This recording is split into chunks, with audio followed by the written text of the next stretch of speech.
오늘은 하나님께 복을 받는 비결이라는 제목으로 하나님의 말씀을 선포합니다.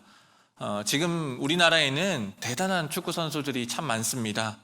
특히나 최근에는 이강인 선수가 프랑스의 파리 생제르맹이라는 팀에 입단을 했고요. 또 김민재 선수는 독일 명문 미넨이라는 큰 팀에 들어가서 화제가 됐습니다. 더군다나 지금 해외 축구는 이적 시장이 한창 활발한 시기이기 때문에 많은 선수들이 좀 더 좋은 팀, 그리고 좀 더 유리한 조건들을 찾아서 이적을 하고 있습니다. 그런데 이렇게 좋은 팀을 만나서 계약을 체결하게 되면 그 계약은 일방적인 계약입니까? 아니면 쌍방 간의 책임이 있는 계약입니까? 대답해 주셔서 감사합니다. 네, 쌍방 간의 책임이 있는 계약입니다. 구단은 선수에게 많은 돈과 편의를 제공하지만 선수는 그 구단에게 받는 돈과 편의를 온전히 제공받으려면 그에 걸맞게 헌신해야 하고 또 그에 맞는 수준의 축구를 해줘야 합니다. 만약 그렇지 못하게 된다면 구단은 그 선수를 판매해버리고 말든지 아니면 계약을 해지해버리고 맙니다. 이것을 왜 말하냐면요, 하나님과 아브라함이 맺었던 언약의 관계가 그렇습니다. 하나님께서는 아브라함에게 젖과 꿀이 흐르는 땅과 또 내 후손이 심히 번성하게 하시겠다는 복을 허락하셨습니다. 그러나 이 복을 누릴 수 있는 것은 아브라함에게도 주어진 책임이 있다는 것입니다.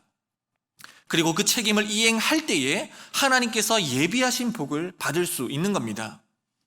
이것을 좀 전의 말로 표현해 보면요, 하나님과 아브라함이 맺었던 언약은 쌍방 간의 책임 있는 언약이라고 말할 수 있습니다. 단순히 하나님께서 우리에게 은혜를 베풀기 위한 존재가 아니라는 겁니다. 우리는 그 은혜를 누리기에 합당한 계약을, 합당한 삶을 살아갈 필요가 있다는 것이지요. 그래서 창세기 15장 9절과 10절에 보면 하나님께서는 아브라함에게 순양과 산비둘기와 집비둘기 새끼를 가져오라고 하시며 아브라함은 그 순양을 반으로 쪼개었는데요, 이렇게 했던 것은 이 계약은 서로 간에 반드시 지켜야 하는 약속이라는 것을 삼은 겁니다. 만약에 이 계약을 이행하지 않을 시에 지금 쪼개어진 저 순양과 같이 될 것이다 라는 표현인 겁니다. 그만큼 서로 간에 책임이 있는 계약입니다. 또한 창세기 17장에서는 내가 내 언약을 나와 너 및 내 대대 후손 사이에 세웠다라고 말씀합니다. 그러니까 하나님과 우리 사이에 있는 언약입니다. 하나님께서만 일방적으로 은혜를 베푸셔야 하는 그런 것이 아니라는 것이죠. 이 언약은 쌍방 간의 계약입니다. 우리가 은혜를 받고자 한다면 그 은혜에 합당한 계약을 이행해야 합니다. 만약 그 언약을 지키지 않을 시에 어찌 됩니까? 신명기 29장에서 말합니다. 18절에 너희 중에 남자나 여자나 가족이나 집하나 오늘 그 마음이 우리 하나님 여호와를 떠나서 그 모든 민족의 신들에게 가서 섬길까 염려하며 독초와 쑥의 뿌리가 너희 중에 생기면 어찌 된다고 합니까? 22절에 재앙을 내리시고 그 땅에 유행하는 질병을 일으키신다 말씀합니다.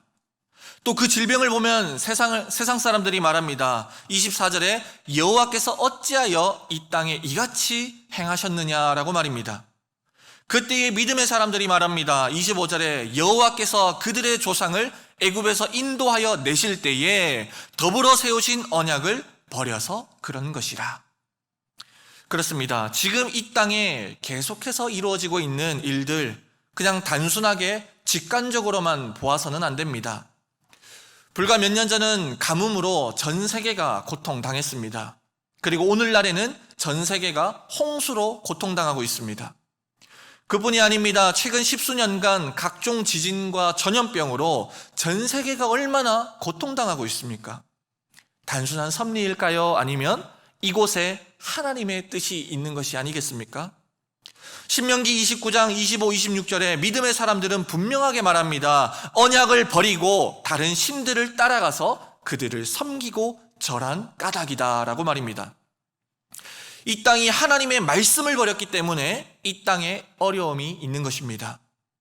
세상 사람들은 왜 이런 일이 있냐 하겠지만 우리 믿음의 사람들은 이 시대를 바라보며 믿음의 관점으로 바라보아야 합니다.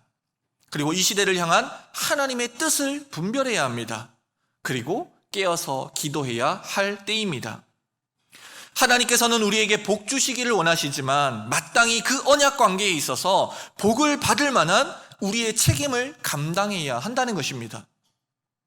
쌍방간의 계약 관계에서 우리가 해야 될 몫을 해내야 합니다. 우리의 몫을 감당했을 때에 그 복을 누리는 삶을 살아갈 수 있다는 것입니다. 그렇다면 하나님께 복을 받는 비결은 무엇입니까? 첫 번째는 하나님께로 돌이켜야 한다고 말씀하십니다. 본문 2절 상반절입니다. 너와 내 자손이 내 하나님 여호와께로 돌아와. 아멘. 지난 주일에 예전부터 알고 지내던 어떤 집사님께서 경주에 오셔서 잠시 만나게 됐습니다. 그 집사님은 사춘기 아이들을 키우는 부모이셨는데요.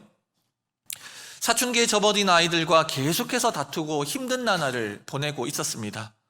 그러다가 다툼 때문에 너무 힘들어하고 있을 때에 하나님께서 말씀으로 깨우쳐 주신 것이 있는데요. 깨달음은 그것입니다. 내가 말로는 이 아이들을 하나님께 맡겨드린다고 했지만 정작 내려놓지 못하고 내가 쥐고 있었다라는 것입니다. 그러면서 아이들을 진짜로 하나님 앞에 내려놓기 시작했습니다. 그리고 다시금 하나님을 붙잡기 시작했습니다. 그랬더니 내가 쥐고 있을 때는 다툼과 분열과 아픔이었는데 하나님께 맡기기 시작했더니 사춘기 아이와 꼬여있던 관계가 회복이 되더랍니다. 그렇습니다. 사실 옛날에는 정말 나무나 돌이 우상이었습니다. 그러나 오늘날의 우상은요, 나무나 돌이 아니지 않습니까? 돈이 우상이 되어 있고 자식이 우상이 되어 있고 내가 우상이 되어 있는 시대입니다. 그런 시대 가운데 우리가 하나님께 돌이켜야 하는 것은 내가 쥐고 있는 돈과 자식과 명예라는 우상을 내려놓고 하나님께로 돌이켜야 합니다. 어떻게 돌이키냐면 2절 중반절에 말씀합니다. 내게 명령한 것을 온전히 따라 마음을 다하고 뜻을 다하여 그렇게 하라. 마음을 다하고 뜻을 다해서 돌이켜야 합니다. 마음을 다한다는 말이 무엇입니까? 마태복음 6장에서는요, 내 보물이 있는 그곳에 내 마음도 있느니라 말씀합니다. 그러니까 내 보물이 있는 그곳이 내 마음이 있는 곳입니다. 그러면 내 보물, 우리 성도님들의 보물은 무엇입니까? 우리에게 보물은 돈이 아니지 않습니까? 우리의 자존심도 아닙니다. 우리에게 보물은 오직 주님이어야 합니다. 내가 가장 가치 있게 생각하고 가장 값지게 생각하는 것이 오직 주님이어야 합니다. 누가복음 16장에 두 주인을 섬길 수 없다라고 말씀했습니다. 우리가 돈도 섬기고요, 내 명예도 섬기고 하나님도 섬기는 게 안 된다고, 불가능하다고 말씀합니다. 그러니 우리가 가장 값지게 생각하고 가장 보배롭게 생각하는 것은 오로지 주님뿐이어야 합니다. 그런데 우리는 어떻습니까? 돈을 내려놓지 못합니다. 자식을 내려놓지 못합니다. 내 자존심을 내려놓지 못합니다. 그런데 그런 것들을 붙잡고 있는다고 붙잡아지는가요? 돈을 쥐고 있는다고 돈이 생깁니까? 문제를 붙잡고 있는다고 해결이 되던가요? 아닙니다. 문제를 내가 해결하려고 할 때 그건 진짜 문제가 됩니다. 그러나 역으로 문제가 아니라 하나님을 붙잡을 때, 그러니까 하나님께 우리의 마음을 두었을 때 그 문제가 해결하게 되는 것을 경험하게 됩니다. 자식을 내가 잡을 때는요, 내 품 안의 자식이 되지만 하나님을 잡을 때는 이 자식이 하나님께서 키우시는 자녀가 되는 것입니다. 그러니 우리는 우리 마음의 중심에 있는 모든 우상을 내려놓고서 하나님께 마음과 뜻을 다해서 돌이켜야 합니다. 그러할 때에 하나님께 복을 받아 누리는 백성이 되는 것입니다. 그렇다면 하나님께 돌이켰을 때 우리 주님은 어떤 복을 주십니까? 우리 따라서 선포해 보겠습니다. 회복의 은혜를 주십니다. 한 번 더요. 회복의 은혜를 주십니다. 예, 그렇습니다. 3절에 말씀하십니다. 내 하나님 여호와께서 마음을 돌이키시고 너를 긍휼히 여기사 포로에서 돌아오게 하시되. 아멘. 그렇습니다. 우리가 하나님께 회개하여 돌이키면요, 하나님께서는 회복함의 복을 주십니다. 포로된 곳에서 자유케 하시는데요, 영적으로 회복시켜 주시고 육신의 나약함을 회복시켜 주시고 삶을 회복시켜 주십니다. 단순히 이전과 똑같이 복구되는 수준이 아닙니다. 5절 하반절에 보면 내 조상들보다 더 번성하게 하실 것이라 말씀합니다. 그러니까 회개하여 돌이킬 때에 하나님께서는 이전보다 더 놀라운 복을 주시는 것입니다. 그러니 우리의 영과 우리의 삶이 회복되기를 원한다면 하나님께 돌이켜야 합니다. 마음 가운데 있는 우상을 버리고 오직 주님께 돌이키십시오. 그러할 때에 하나님께서 회복함의 복을 저와 여러분 가운데 부어 주실 것입니다. 하나님께 복을 받는 비결 두 번째는 주님의 말씀을 청종할 때 복을 누린다고 말씀하십니다. 2절 중반절 말씀입니다. 내가 오늘 내게 명령한 것을 온전히 따라 마음을 다하고 뜻을 다하여 여호와의 말씀을 청종하면. 아멘. 뿐만 아니라 8절에서도 동일하게 말씀하십니다. 너는 돌아와 다시 여호와의 말씀을 청종하고. 그렇습니다. 하나님의 복을 받는 비결은 첫째는 하나님께 회개하고 돌이키는 겁니다. 다음은 돌이켰다면 하나님의 말씀을 청종해야 합니다. 청종하는 것이 무엇입니까? 국어사전에서 이렇게 정의합니다. 이르는 대로 잘 듣고 잘 쫓는 것이라고 말씀합니다. 그렇습니다. 하나님의 말씀을 잘 듣고 들었던 그 말씀을 잘 쫓아가는 것을 청종한다라고 말씀합니다. 영국의 존경받는 정치가이자 소설가인 디즈레일리라는 사람이 있었습니다. 그 사람은요 13살이나 많은 미혼모와 결혼을 했는데요, 나이도 연상인데다가 외모도 뛰어나지 않았기 때문에 사람들은 저 디즈레일리가 돈을 보고 결혼했구나 라고 수군대기 시작했습니다. 그러나 실상은요, 그녀는 조금 부족한 사람이었습니다. 한 번은 걸리버 여행기 이야기를 들려주었는데 이 아내가 하는 말이 저도 그분을 좀 만나고 싶어요. 주소 좀 알려주세요 라고 했을 정도입니다. 그러면 이 디즈레일리는 왜 외모도 별로고 나이도 많은 데다가 오히려 부족하기까지 했던 이 여인과 결혼을 했을까요? 그것은 다름 아닌 이 여인은 언제나 자신의 이야기에 경청해주는 사람이었기 때문입니다. 세상에서 너무나도 지치고 힘들었던 디즈레일리는 언제나 자신의 말에 귀 기울여주는 그 여인에게 사랑에 빠지고 말았던 것이지요. 우리 주님도 그렇습니다. 주님의 음성에 귀 기울이는 자를 사랑하십니다. 우리가 뭐 대단해서 이겠습니까? 아닙니다. 우리는 모난 것 투성이지요. 자랑할 게 없는 존재들입니다. 아무것도 없습니다. 그런데도 하나님께서는 우리들을 어여뻐하시고 사랑하시는데, 그렇다면 우리는 마땅히 디즈레일리의 그 아내와 같이 주님의 음성에 귀 기울이는 삶을 살아야 하지 않겠습니까? 주님의 말씀을 경청해야 합니다. 그리고 청종해야 합니다. 우리가 주님의 말씀을 붙들고 청종하는 인생을 살아갈 때에 하나님께서는 이런 복을 허락해 주십니다. 우리 저를 따라서 한번 고백해 보겠습니다. 하나님을 사랑하게 하시고 생명을 얻게 하십니다.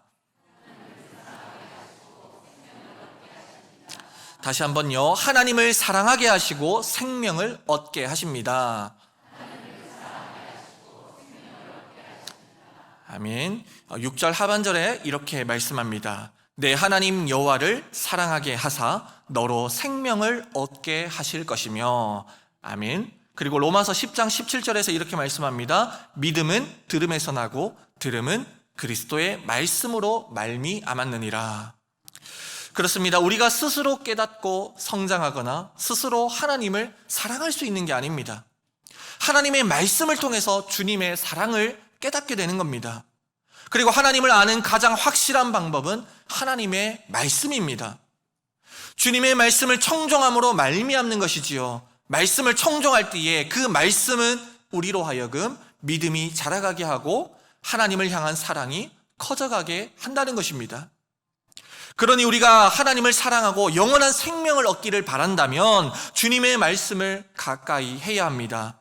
그것이 하나님의 복을 누리는 두 번째 비결입니다. 마지막으로 하나님께 복을 받는 비결 세 번째는 말씀대로 행할 때에 복을 받는다고 말씀하십니다. 8절 하반절 말씀입니다. 내가 오늘 내게 명령하는 그 모든 명령을 행할 것이라. 아멘. 성경에서는 믿음을 말할 때요, 행함이 있는 것을 진짜 믿음이다라고 말씀합니다. 마태복음 7장 21절에 보면 이렇게 말씀합니다. 나더러 주여 주여 하는 자마다 다 천국에 들어갈 것이 아니요 다만 하늘에 계신 내 아버지의 뜻대로 행하는 자라야 들어가리라.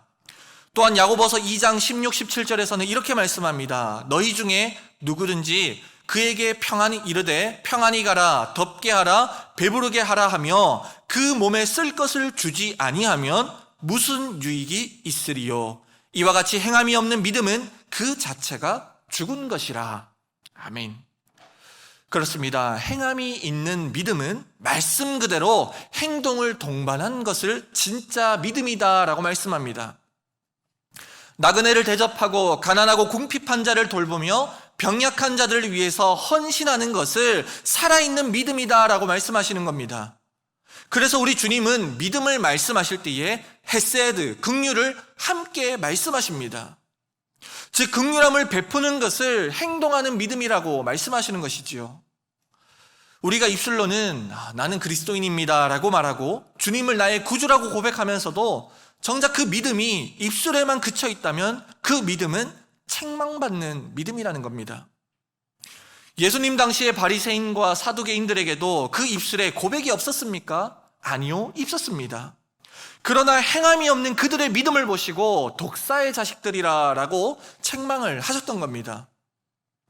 우리 또한 믿음이 입술에만 있고 삶에 아무런 변화도 없고 이웃들을 향해서 그 어떤 사랑도 베풀지 않는다면 그 믿음은 실상은 죽은 믿음이라는 것입니다. 그러니 우리는 주님의 말씀대로 행하는 삶을 살아야 합니다. 열왕기 하에 보면 믿음대로 행했던 왕들은 하나같이 칭찬받는 인생을 살았습니다.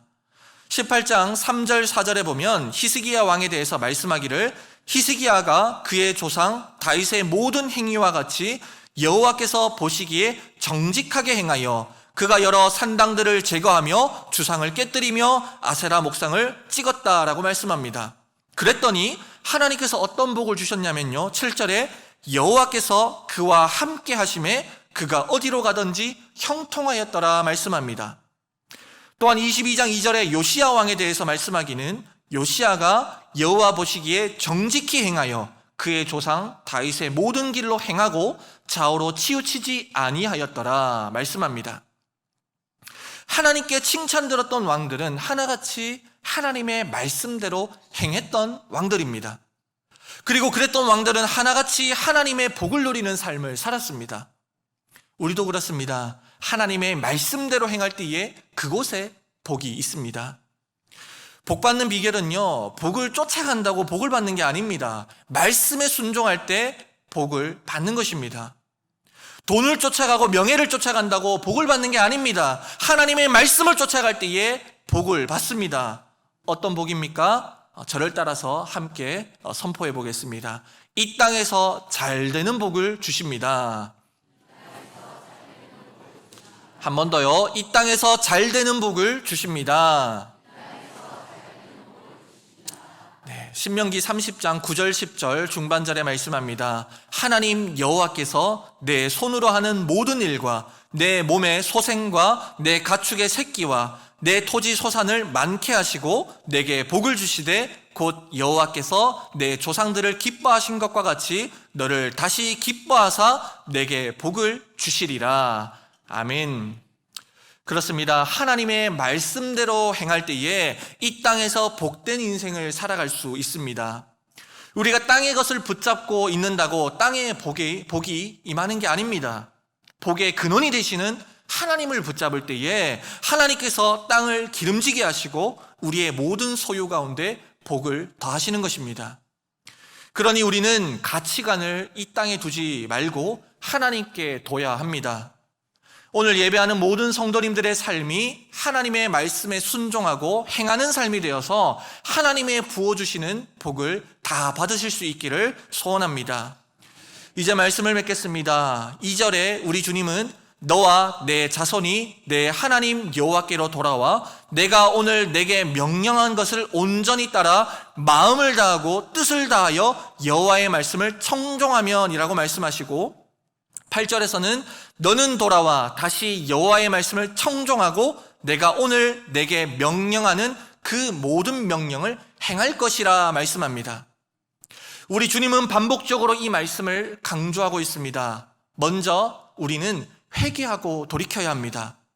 그러면 우리에게 회복의 은혜를 주시겠다 약속하셨습니다.